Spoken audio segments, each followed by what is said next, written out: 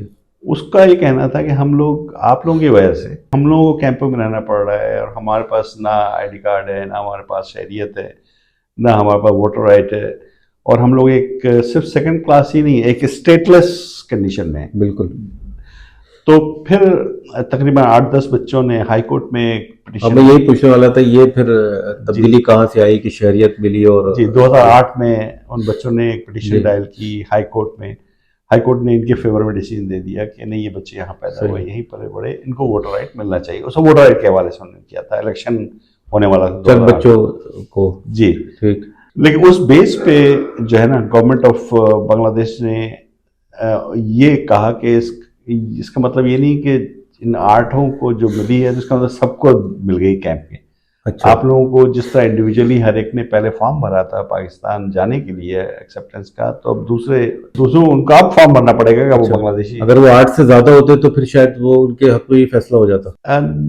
Technically ہاں بھی اور نہیں بھی، ٹھیک ہے. لیکن بنگلہ دیش گورنمنٹ نے یہ پلی دیا کہ سب کو اب دوبارہ سبمٹ کرنا ہوگا کہ نہیں اب ہم بنگلہ دیش میں رہنا چاہتے ہیں اور ایز اے سٹیزن بنگلہ دیش. تو یہ سلسلہ پہ شروع ہوا. اس پہ بھی بنگلہ دیش میں کیمپوں میں 2 گروپ بن گئے. ایک نے یہ کہا کہ اگر ہم لوگ اس کو ایکسیپٹ کر لیتے ہیں اور یہ اس پہ سائن کر لیتے ہیں ہمیں بنگلہ دیشی سٹیزن ایکسیپٹ ہے، تو ہم پاکستان جانے کا ہمارا دروازہ ہمیشہ کے لیے بند ہو جائے گا. کچھ لوگوں کا کہنا تھا کہ ہم آج تک پاکستان نہیں جا سکے، اور مزید یہ پتہ نہیں کہ ہم کبھی جا سکیں گے نہیں جا سکیں گے، اور ہم یہ اپرچونٹی مس کرتے ہیں تو پھر ہم تو کہیں کے نہیں رہیں گے. تو بہرحال ہم لوگوں نے بھی ان کو کوشش کی کہ ہم ان کو قائل کر سکیں، اور پھر الحمدللہ اب یہ ہے کہ تمام لوگوں نے ایکسیپٹ کر لیا ہے. کچھ 100% ہم نہیں کہیں گے، اچھا. تقریباً 98% لوگوں نے اس کو ایکسیپٹ کر لیا تھا. جو ایجڈ لوگ تھے یا ایسے لوگ تھے ڈیوائڈ فیملی کے لوگ تھے، یعنی جن کے زیادہ تر لوگ یہاں آ چکے ہیں، 1-2 لوگ وہاں رہ گئے ہیں، انہوں نے یہ کہا کہ نہیں ہم ابھی پریفر کریں گے پاکستان جائیں. انہوں نے نہیں دیا. اس وقت جو بہاری بنگلہ دیش میں موجود ہیں وہ 98% اگر آپ کہہ لیں وہ بنگلہ دیشی شہریت رکھتے ہیں. وہ کہیں بھی آنا جانا جا سکتے ہیں، اور ان کو مطلب مشکل زندگی آج بھی ہے لیکن وہ آزاد ہے، مطلب بنگلہ دیشی ہے. جی بالکل. بلکہ آپ کو ایک میں ایگزامپل دے دیتا ہوں. ٹھیک ہے. کہ فرض کے ایک کیمپ ہے، ٹھیک ہے. جب ہم یہاں پہ کیمپ کا نام لیتے ہیں تو ہم یہ سوچتے ہیں کہ ایک باؤنڈری ہے جس کے اندر لوگ رہ رہے ہیں، اس کے باہر نہیں نکل سکتے، جبکہ پوری بڑی آبادی ہے. ہاں ایک ریسٹرکشنس ہے وغیرہ وغیرہ ہے. الحمدللہ ایسی کوئی چیز نہیں ہے، ٹھیک ہے نا.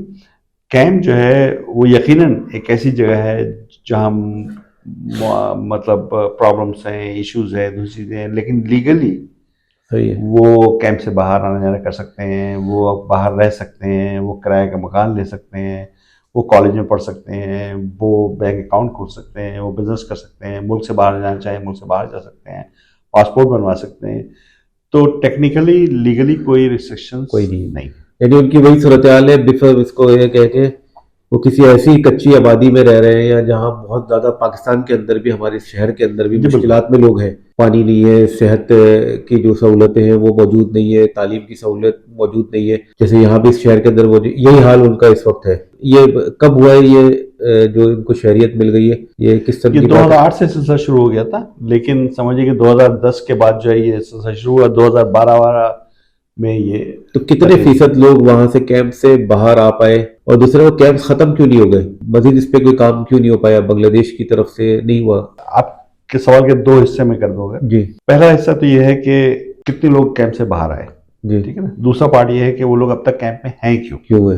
اگر لیگلی کوئی ایشو نہیں ٹھیک ہے. ہے. تو جو بچے بھی پڑھائی لکھائی کر رہے ہیں, ان کو جابس مل رہی ہے, ان کے اچھے مل رہے ہیں, وہ لوگ کیمپ سے باہر آ رہے ہیں. ٹھیک ہے. پرسنٹیج کے لحاظ سے میں یہ کہوں گا کہ بہت بڑی پرسنٹیج نہیں ہے جو کیمپ سے باہر آئی, لیکن ینگسٹر کی سمجھیں کہ بہت بڑی تعداد ہے جو کیمپ سے باہر اب موو ہو رہی ہے, باہر آ رہی ہے. ٹھیک ہے. باقی آپ کا دوسرا پارٹ جو ہے وہ یہ ہے کہ جو لوگ اب تک کیمپوں میں ہیں وہ ان کی کیا وجہ ہے, وہ کیوں کیمپ میں ہیں. کیمپ سے باہر آنے میں کوئی لیگل ایشوز تو ان کو ہے نہیں. جی بالکل. تو اس کا جواب یہ ہے کہ فائنینشیل ریزن سے. اچھا. فائنینشیل ریزن سے مراد یہ کہ فرض کیا میں کیمپ پہ رہتا ہوں, میں سائیکل رکشہ چلاتا ہوں. اچھا, ایک اور بات جو میں آپ کو بتاتا چلوں اس سے پہلے کوئی سوال جواب دوں, کہ بدقسمتی یہ رہی کہ جو اردو بولنے والا طبقہ تھا کیمپ میں, تو جو لوئسٹ پاسبل پروفیشن ہے اس پہ سب انوالو تھے. ٹھیک ہے. یعنی سائیکل رکشہ چلانا, باربر شاپ, قصائی, مزدوری, فٹ پاتھ پہ ٹھیلا لگانا, یہ جو چیزیں تھیں. اس لیے کہ ایجوکیشن ان کی نہیں تھی. تو 30 سال تک سمجھے کہ کوئی ایجوکیشن میں نہیں رہے وہ لوگ. عورتیں گھروں میں کام کرتی تھیں, یہی مین وہ تھا. اب فرض کیا کہ میں رکشہ چلاتا ہوں, میری روز کی آمدنی اگر 500 روپے ہے, تو مجھ سے بمشکل میں دو وقت کا کھانا بچوں کو کھلاتا ہوں. بالکل. اب آپ مجھ سے کہیں گے انور صاحب آپ کیمپ میں کیوں ہیں, کیمپ سے باہر چلے جائیے, وہاں رہیے. اس کے لیے مجھے کرایہ کا مکان لینا پڑے گا, مجھے بجلی کا بل دینا ہے, پانی کا بل دینا ہے, وغیرہ وغیرہ وغیرہ. تو میری اگر آمدنی اگر 500 روپے ہے, وہ بڑھ کے اگر 2000 روپے ہو جائے تب تو میں افورڈ کر سکتا ہوں. ٹھیک ہے. ٹھیک ہے, لیکن 500 روپے پہ افورڈ نہیں کر سکتا. تو اب میرے کوئی چوائس ہی نہیں ہے, باوجود اس کے کہ کوئی پابندی نہیں ہے, باوجود اس کے کہ کوئی رکاوٹ نہیں ہے, لیکن میرے پاس چوائس نہیں ہے. تو اب ہم لوگ یہ کر رہے ہیں کوشش کہ جو لوگ اس طرح سے کی سچویشن میں ہیں, ان کے تعلیم میں نہیں ہے, ان کو ہم لوگ جو ہے فائنینشیلی اس طرح سے سیٹل کر دیں کہ ان کی انکم میں اضافہ ہو. اس سلسلے میں شاید آپ نے ہوت فاؤنڈیشن کا نام سنا ہوگا. امجد صاحب سے میری کافی بات ہوئی ہے, تو ہم لوگ ان کا سسٹم جو ہے وہ بنگلہ دیش میں اسٹارٹ کرنے والے ہیں انشاءاللہ. ٹھیک. تو ہم لوگ اپنے طور پہ کرتے ہیں یہ کام کہ لوگوں کو پرووائڈ کرتے ہیں فنڈنگ تاکہ وہ اپنا بزنس سیٹ اپ کریں. لیکن اب ایک بہت ہی پراپر طریقے سے سسٹم جو ہم لوگ اسٹارٹ کر رہے ہیں. مطلب آپ کو مطلب ناظرین کے بھی یہ ہے کہ میسج کہ ہمیں انہیں ہاتھ پکڑنا ضروری ہے تاکہ ان کی انکم میں اضافہ ہو اور وہ باہر آ سکیں. اچھا, سفارتی سطح پہ بھی پاکستان اور بنگلہ دیش کے حوالے سے ان کے لیے کچھ کرنے کی اگر بات کی جائے, اب تو یہ چیپٹر کلوز ہی ہو گیا ہے کہ پاکستان آنے کے حوالے سے یا اس کے حوالے سے بنگلہ دیش اور پاکستان کو آپس میں بات کریں. اب صرف موضوع یہ رہ گیا ہے کہ وہاں پہ جو موجود ہیں ان کے لیے وہ صرف پاکستان کے علاوہ بھی امت مسلمہ کا کوئی بھی ملک ہو سکتا ہے, وہ ان کی کیا مدد کر سکتے ہیں, وہاں کے لوگ امت کے اور لوگ کہاں پہ وہاں پہ بنگلہ دیش کے ان کیمپوں کے لوگوں کے لیے مدد کر سکتے ہیں. اب سوال بس یہی رہ گیا. جی بالکل. تو اس کو میں یہ کہوں گا کہ دروازے ابھی بھی بند نہیں ہوئے بات چیت کے. ایک کافی بڑی تعداد سے مراد ہے کہ تقریباً یوں سمجھ لیے کہ 5-10 ہزار لوگ ابھی بھی ایسے ہیں کیمپوں میں. اچھا. جو ڈیوائیڈڈ ہیں. ڈیوائیڈ سے مراد ہے کہ جیسے فرض کیا کہ کوئی شخص ہے, اس کے بچے آ گئے, وہ وہاں پھنسے ہوئے ہیں. اچھا, یہ مسائل ہیں. ٹھیک ہے. ٹھیک ہے. تو اگر ہم ڈیوائیڈ فیملیز کی ایک لسٹ تیار کر لیں, ٹھیک ہے, اور پھر پاکستان اور بنگلہ دیش گورنمنٹ اس کو سیٹل کر لے, ٹھیک ہے, ٹھیک ہے, وہ ان کے چوائس پہ وہ آنا چاہیں نہیں آنا چاہیں, صحیح ہے, لیکن کم سے کم یہ ایک آپشن تو دے, ایک آپشن ہے کہ ڈیوائیڈ فیملی ان کو ملا دیں. دوسرا وہ یہ کہ ان کے سیٹلمنٹ پہ بات کرنا چاہیے. ظاہر بات ہے بنگلہ دیش بھی ایک غریب ملک ہے, اور اس کے بنگلہ دیش کی ایک بہت بڑی جو آبادی ہے وہ بھی کرائسس میں ہے، بہت ہی اس میں برے حال میں رہ رہی ہے. اب ایسی صورت میں بنگلہ دیش کے لیے پاسبل نہیں کہ صرف کیمپ کے لوگوں کے لیے کوئی بہت بڑا ایک وہ مطلب اسٹیپ لے لے. ٹھیک ہے. تو پاکستان کو یا دوسرے جو ممالک ہیں ان کو بنگلہ دیش کو ہیلپ کرنا چاہیے. صحیح ہے. بنگلہ دیش سے یہ کہنا چاہیے کہ اس آبادی کو سیٹل کرنے کے لیے یا کیمپ ختم کرنے کے لیے آپ کو کیا ہیلپ چاہیے. اب ظاہر سی بات ہے ہیلپ صرف یہی نہیں کہ آپ کنسٹرکشن کر کے مکان بنوا دیں اور ان کو شفٹ کر دیں. ہیلپ یہ ہے کہ مثال طور پر آپ جہاں بھی ان کو شفٹ کریں روزگار کا کیا مواقع ہیں، تعلیم کے کیا مواقع ہیں، یہ تمام چیزیں. تو کافی ایک بڑا ایک پروگرام کی ضرورت ہے. اس میں چاہیے کہ جو بڑے ممالک ہیں. اور یہ کام صرف 3.5-4 لاکھ لوگوں کے لیے کرنا ہے. ایگزیکٹلی. اور یہ اچھا اس میں تو یہ بھی ہو سکتا ہے کہ ان میں سے بعض ممالک ہیں اسلامی جو ممالک ہیں وہاں کی شہریت مل سکتی ہے انہیں، مطلب اب تو پاسپورٹ بن گیا ہے نا، وہ وہاں جانے کے لیے ان کے لیے سہولت پیدا ہو سکتی ہے اور جو وہاں رہے ان کے لیے وہاں کے لیے انتظامات ہو سکتے ہیں. ابھی اگر میں یہ پوچھوں کہ وہاں پہ خواتین اور بچوں کے ابھی کیا صورتحال ہے ان کیمپ پہ رہنے والوں کی، تھوڑا سا آپ نے ذکر بھی کیا کہ اس وقت کس کیفیت میں ہوں. ایک تو جنیوا کیمپ ہے جو مشہور ہے، باقی کیمپوں کے تو شاید لوگ نام سے بھی واقف نہیں ہے. کچھ نام اگر آپ بتانا چاہیں. جیسے کہ میں نے آپ کو تھوڑی دیر پہلے بتایا 113 کیمپ ہے، لیکن آدم جی نگر کا کیمپ ہے، میرپور کے کیمپ ہے، لیکن جنیوا کیمپ جو ہے وہ سب سے بڑا کیمپ ہے. وہاں تقریباً 40,000 لوگ رہتے ہیں. خواتین اور بچوں کے جو بارے میں آپ نے بات کیا تو خواتین سب سے بڑا جو کریٹیکل المیہ ہے وہ خواتین کا ہے، بچیوں کا ہے. اب آپ تھوڑی دیر کے لیے میں ایک منظر پیش کرتا ہوں آپ کو کہ ہمارے ہاں جو بہت سارے کیمپ ہیں، زیادہ تر کیمپ ہیں، اس میں جو باتھ رومز ہیں وہ باہر ہیں. باہر سے مراد ہے کہ گھر کے اندر ظاہر بات ہے کہ 8x8 کے اس میں باتھ روم کی کوئی گنجائش ہے نہیں. بالکل. تو کامن باتھ روم بنایا جاتا ہے. ایک بچی رات کے 3 بجے اس کو باتھ روم جانا ہے، اس کو واک کرنا پڑے گا تقریباً 100-200 فٹ 250 فٹ جتنی دور باتھ روم ہے. اب آپ تصور کریں کہ وہ بچی اکیلے نہیں جانا چاہے گی. اب اس کے گھر میں اگر اس کے والدین بوڑھے ہیں، بیمار ہیں، ان کو وہ پک نہیں کر سکتی. اب اس کے لیے ضروری ہے کہ وہ کسی اور کا دروازہ کھٹکھٹائے، کسی اور کو ساتھ لے کے جائے، اس لیے اس کو خوف بھی ہے کہ اکیلے جانا رات میں. دوسری جو المیہ ہے وہ یہ ہے کہ فرض کیا کہ ہماری بچیاں ماشاءاللہ بہت اسمارٹ ہیں، پڑھائی میں بھی، دوسری چیزوں میں بھی. اب ان کے جب رشتے اب آتے ہیں یا کہیں شادی بیاہ کی بات چلتی ہے تو اب آپ تھوڑی دیر کے تصور کریں کہ وہ جو لڑکے والی فیملی ہے وہ جب کیمپ میں آئے گی اور وہ دیکھے گی لوگوں کا رہن سہن، دوسری چیزیں، تو وہ بھی ایک بہت بڑا ایک چیلنج ہے کہ بہت سارے رشتے اس لیے ختم ہو جاتے ہیں کہ وہ بچیاں جہاں رہتی ہیں وہ پورا صورتحال مطلب ایسی ہے کہ لڑکے والے جو ہے نا پھر اس پہ تیار نہیں ہوتے. اچھا، ہم لوگ کا جو اس وقت جو سب سے بڑا چیلنج ہے وہ یہ ہے کہ ہم لوگ کس طرح برج کریں. یعنی جو اردو بولنے والے جو کمیونٹی ہے ان کے بچوں کو اور جو ہوسٹ کمیونٹی ہے لوکل کمیونٹی کے بچوں کو کیسے برج کیا جائے. اس لیے کہ ابھی جو بچے جو کیمپوں میں ہیں ان کی دوستیاں بھی انہی کیمپ کے بچوں کے ساتھ ہے، ان کی پڑھائی لکھائی بھی ویسے ہی ہے، سب کچھ وہ ہے. تو وہ پھر ہم لوگ برج کر رہے ہیں کہ آپ اپنے بچوں کو لوکل اسکولوں میں داخلہ دلوا رہے ہیں. جب بچے ہائی اسکول میں جا رہے ہیں، کالجوں میں جا رہے ہیں تو اس کے لیے ہم ان کو پرووائڈ کر رہے ہیں اسکالرشپ، دوسری چیزیں، تاکہ دوسرے اداروں میں جائیں، دوسری جگہ پڑھائی لکھائی کریں. تو وہ ایک جو ہے سمجھ لیں کہ برجنگ دا گیپ کا ہم لوگ کافی بڑا کام کر رہے ہیں اس وقت. اب آپ دیکھیں جیسے مثال طور پہ رہائش سے لے کر کھانا پینا، رہنا، باتھ روم، ہر چیز ایک ایسا وہ ہے. اب بچے اس میں پل رہے ہیں، بڑھ رہے ہیں، تو ایک ٹراما ہے جس میں ہم لوگ امریکہ سے بلکہ 1-2 ڈاکٹرس ہیں، سائیکیٹرسٹ ہیں، وہ باقاعدہ طور پر بچوں سے بات کر رہے ہوتے ہیں، ان کو گائیڈ کر رہے ہوتے ہیں، ہیلپ کر رہے ہوتے ہیں. ان کی زندگی پہ نفسیاتی اثرات تو پڑ رہے ہوں گے نا. بالکل. سماجی طور پہ تو متاثر ہو رہے ہوں.